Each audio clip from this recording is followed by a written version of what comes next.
the undisputed lightweight champion of the world, Yes, Devin sir. Haney. Yes, sir.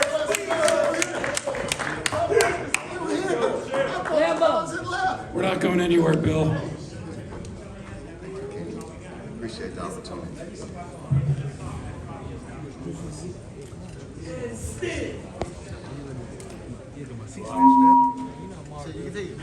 Here's Devin.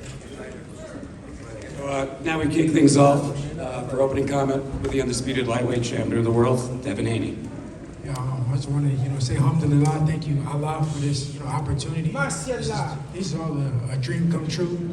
I always dreamed of being on this big stage and, just being in big fights and fighting the best fighters in the world. And that's what I did tonight. I proved myself, and it feels surreal. All of this is surreal, but I worked hard for this since I was 7 years old. I put my all into this, and it's a blessing that everything has come full circle for me. Before we get to questions from the media, I want to kick it over to Devin's head trainer, my father, Bill Haney. Takbir! Takbir! Takbir! All praises due to Allah. This has been a tremendous night, a great event. Thank you to Bob Arum. Thank you to Jeremy Kriegel, John Hornewer, all the guys that were behind the scenes that made this thing happen. It's been 4 years in the making. Shout out to Lomachenko and Team Lomachenko, a tremendous champion, a hell of a father and son duo. But tonight was our night, so I want to give a shout out to them and thank them. He's a hell of a champion and a future Hall of Famer. But tonight, one star has set and one star has risen, and I'm happy to say that the king of the boxing is here. It's Devin Haney.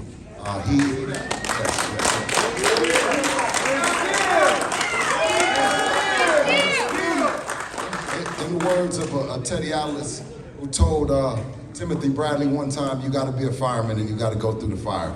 And that's just what Devin did. He showed his versatility. He fought the fight that the people wanted to see. Of course, he could have been on his back foot and jabbed and made it a strategy kind of night. But I think he took it to him, man, and I couldn't be no more proud of him. Thank you, Bill. And now we're going to kick things over to the media for questions. Mike, over on the left. Mike Hoppinger, ESPN. Devin, congratulations on a great victory. Thank you. I know it was an unpopular decision for some, but for me, you did amazing body work, and I don't know if a lot of people recognize that. How big do you think the body work was in this fight? Because it looked like Lomachenko's left flank was really red, and that you were digging those right hands in. Yeah, the body work is what won me the fight tonight. I knew that I had to invest in that body. We watched a lot of tape on Loma. We knew that he wasn't the biggest fan of body shots, so I stuck to the game plan. Was breaking him down, and that's why I felt like he was fighting in spurts. He would have some good moments during a round, but he wasn't finishing the whole round strong because me investing in the body. Yeah, and were you worried at all about the decision, or were you pretty confident when you were back to the stool at the end that you won the fight? Yeah, I knew that it was a good fight. I was definitely confident that I won the fight, but I knew that it was a close fight. Of course, he won rounds. I knew going into the fight that it wouldn't be an easy fight. I had to go through the fire to win. I knew Loma is a crafty veteran, and I couldn't just go in there and just jab and move around and use my distance. I knew that I had to take it to him and fight a fight that you guys haven't seen me ever fight before, and I feel like that's what I did tonight. And me being a fighter, me saying that I'm #1 pound for pound. Some fights, not every fight is going to be pretty. Some fights you got to show versatility and different styles, and that's what's good about me is I could go through the fire, I can box, I can jab, I can invest in the body. I just show that me being a young vet in the game at 24 years old that I have experience in that ring. And lastly, for me. I know 135, you've been making it for a long time, since you're 16 years old. Do you see yourself pursuing a rematch with Lomachenko next, or are you trying to move on? Yeah, it's a lot of big fights at the 135-pound division.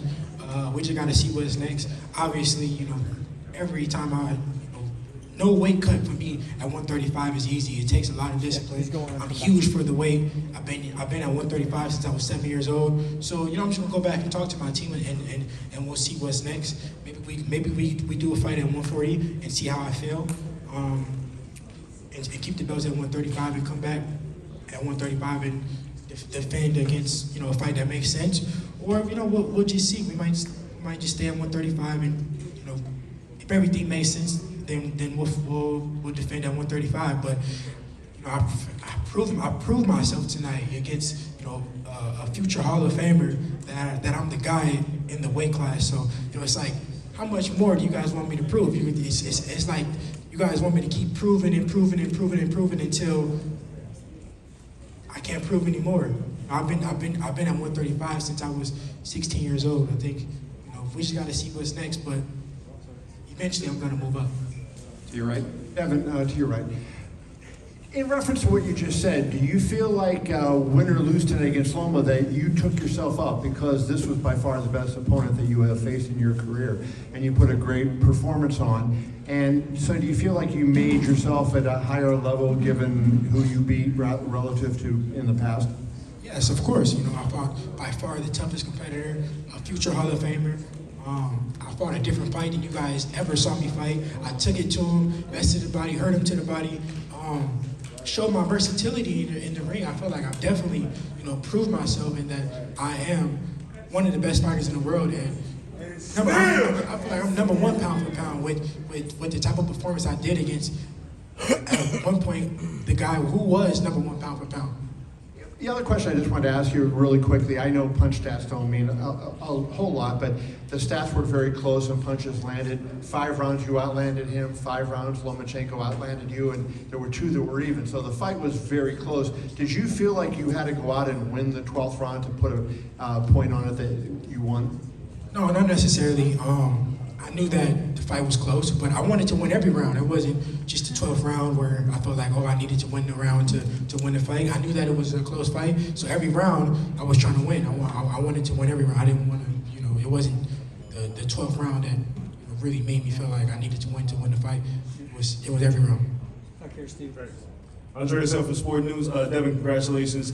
The first question I have is the push at the weigh-in. A lot of people were very critical of that. They said that maybe he got into your head. Can you talk about what was behind that push, and did the fight play out the way that you wanted it to following that?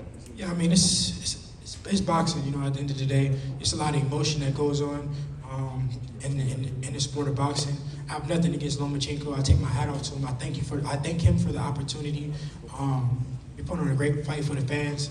I have nothing but respect for him, his father, his whole team. So it was nothing disrespectful. It just was a lot of emotion built up. That's all. One more for me. Shakur Stevenson is the one person who continues to say your name. He got into the ring and you guys exchanged some words. What was said there, and do you see you and him crossing paths at some point? Yeah, I just said that I'm number one. I just let him know that I'm number one, and that's when he said for now.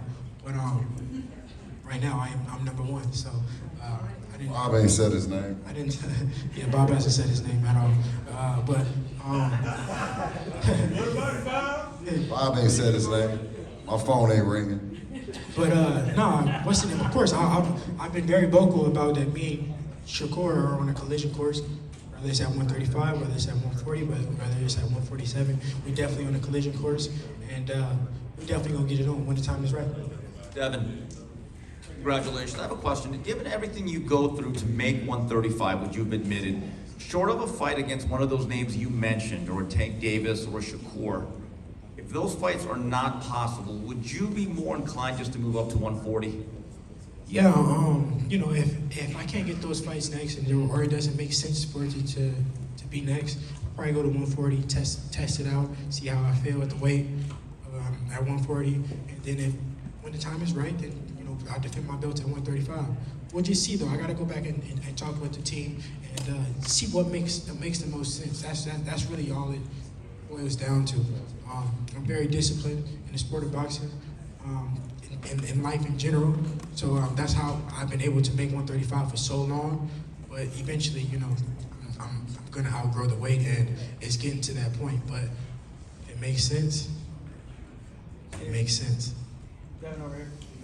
Devin, First of all, great fight.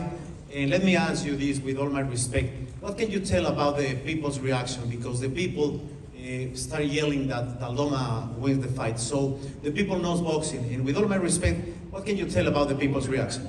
I mean, at the end of the day, the people can say what they want to say. The judges had a unanimous decision. And